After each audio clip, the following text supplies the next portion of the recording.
কসবায় DI অফিসে ঠিক যে পরিস্থিতি তৈরি হয়, চাকরি হারাদের উপর পুলিশ যেভাবে লাঠিচার্জ করে, শুধু লাঠিচার্জই নয়, তাদেরকে লাঠিও মারা হয়। এবং এই ঘটনার প্রতিবাদী কসবা থেকে একটি মিছিল করে চাকরি হারারা। গড়িয়াহাট পর্যন্ত সেই মিছিল চলে।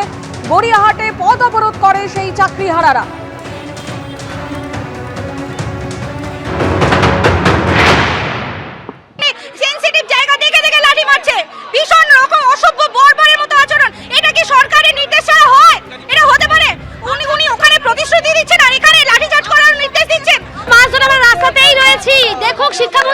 মুখ্যমন্ত্রী সবাই দেখুন আমাদের কি অবস্থা। আসলে কিছু করে না, রাজাকে করিয়ে নিতে হয়।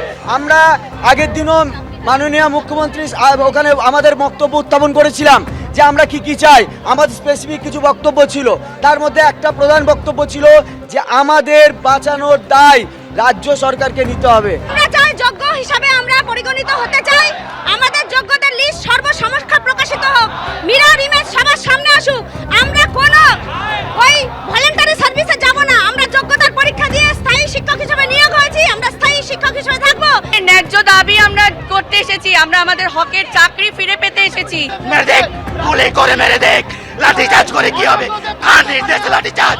গুলি করে মেরে দেখ, এখানে গুলি করো। যে মার মেরেছিল, যে নির্মম ভাবে মেরেছিল, সেই মারে আমরা মরেই যেতাম। সেই মার মেরে আজকে আমাদের জল দিতে এসছে, সেই মার মেরে আমাদের জল দিতে এসছে। তাহলে এটা কি মানায়?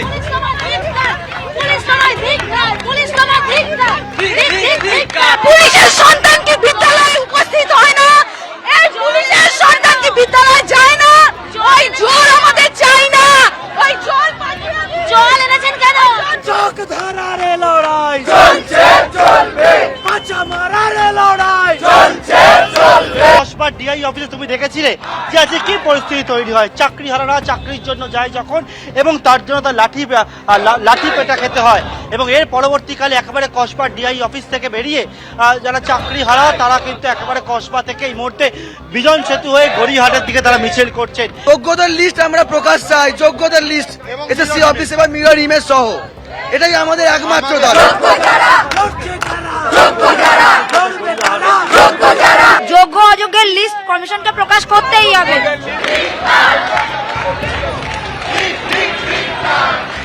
গড়িয়াহাট মোড় সম্পূর্ণভাবে অবরুদ্ধ এবং একেবারে রাস্তার মধ্যে বাসের সামনে শুয়ে পড়েছেন চাকরি হারারা। এই মুহূর্তে গড়িয়াহাট মোড়ে রাস্তার মাঝখানে এইরকম ভাবে চাকরি হারারা শুয়ে পড়েছেন। শুয়ে পড়ে সম্পূর্ণভাবে গড়িয়াহাট মোড় তারা বন্ধ করে দিয়েছে, অবরুদ্ধ করে দিয়েছে গড়িয়াহাট মোড়। আমাদের তো রাস্তায় নামিয়ে দিয়েছে, আমাদের পেটের ভাত, পেটে লাঠি মেরেছে। আজ পুলিশ পেটে লাঠি মেরেছে, কিন্তু দুদিন আগে দিদিমণির কারণে সুপ্রিম কোর্টে রায় আমাদের পেটে লাঠি মেরেছে। এখনো সময় আছে। দিদিমণি বলেছিল ইন্ডোরে যে আমাকে সময় দিলে আমি যোগ্য অযোগ্যদের লিস্ট আলাদা করে দিয়ে যোগ্যদের বাঁচাতে পারবো। সরকার অযোগ্য